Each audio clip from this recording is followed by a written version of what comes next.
খানাইঘাট থানার গাছবাড়ি বাজার এলাকায় এসেছিলাম এক জায়গায় বেড়াইতে। আইসা দেখি আমার এক চাচাই মাছ ধরতেছেন, কিন্তু মাছের উল্টার ভিতরে দুরা সাপ ঢুকেছে। চাচা বের করতেছেন, ওই যে সাপটা অনেক জ্বালা দিতেছে চাচারে। অনেক দেখলাম, খুব ভালো লাগলো। আসলে গ্রামের মজা তো গ্রামেই পাওয়া যায়, শহরে কখনোই মজা মিলে না। ওই যে চাচা ডরাইছেন, ওই যে চাচা ডরাইতেছেন, কিন্তু মাছ অনেক পাইছেন। খুব ভালো লাগলো, খুব সুন্দর লাগলো।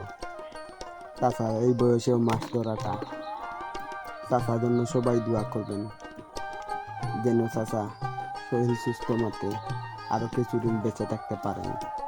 সবাই ওনার জন্য দোয়া করবেন। আমার অনেক ভালো লাগলো, তাই ভিডিওটা করলাম। ওই যে কত সুন্দর মাছ, খুব সুন্দর লাগলো।